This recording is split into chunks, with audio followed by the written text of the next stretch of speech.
I'm Joe Weiss, one of the directors of Learn Real English. And today, you are going to be learning rule number 5 for excellent English speaking.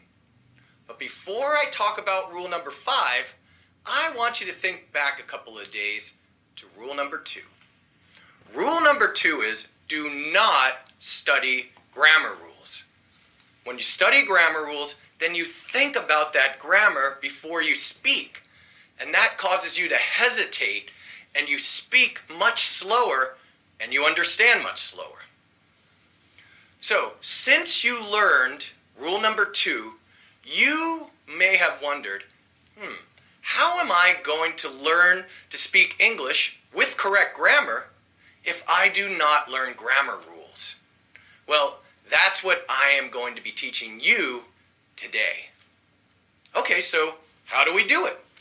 Well, there is a simple, powerful technique, and there is research that shows that this technique is the best way to learn grammar. Best way to learn English grammar or grammar for any language. Okay, so what is this technique? Well, the technique is called point of view stories, or sometimes it's even called point of view mini stories.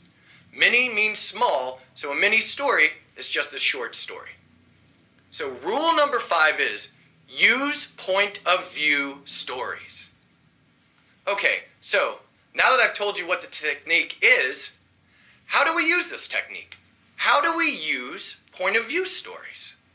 Well, first, I tell you a story, a mini story. Then second, I tell you the same story, but this time I change the point of view of the story. So you may be wondering, what does it mean to change the point of view of the story? Well, one way to change the point of view of the story is to change the time that the story occurs. So in the first story, I may tell you that story in the present. Then in the second story, I tell you the same story in the past. So that is how I change the point of view.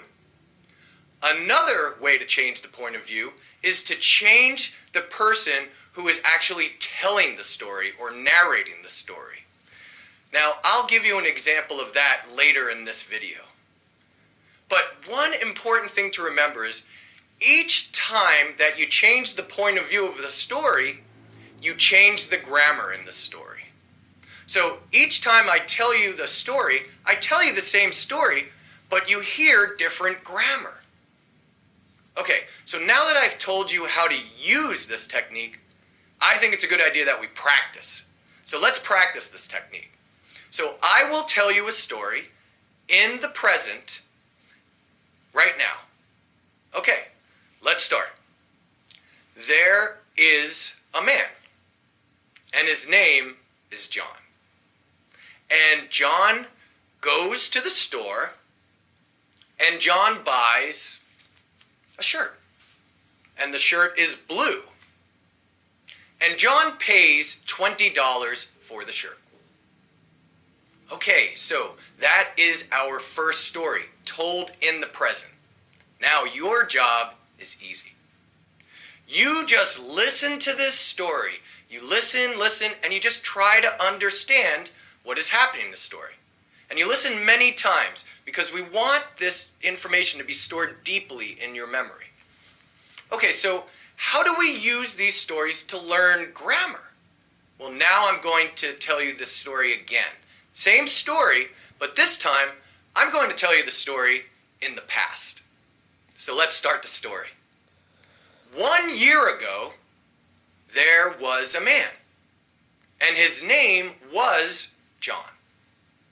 Now, John went to the store, and John bought a shirt, and the shirt was blue, and John paid $20 for the shirt. Okay, so that is the end of the story that I'm telling the second time, in the past this time.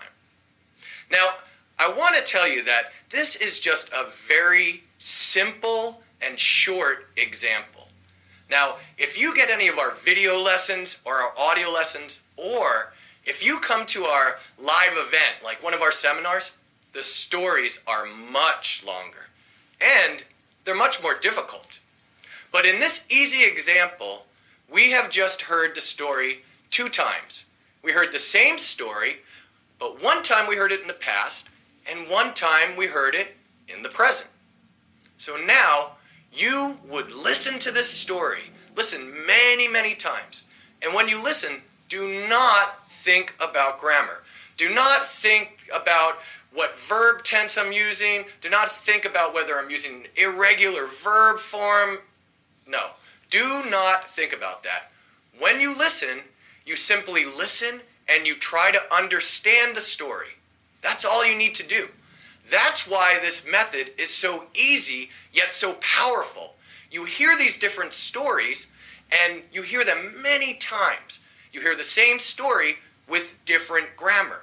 And soon, this grammar becomes deeply stored in your brain. And when you speak, you will be able to use this grammar. Okay, let's continue practicing this method. Now, I am going to tell you this story in the future. So let's start the story. 1 year from now, in the future, there will be a man. And his name is going to be John. Now, John is going to go to the store. And John is going to buy a shirt. And the shirt will be blue. And John is going to pay $20 for the shirt.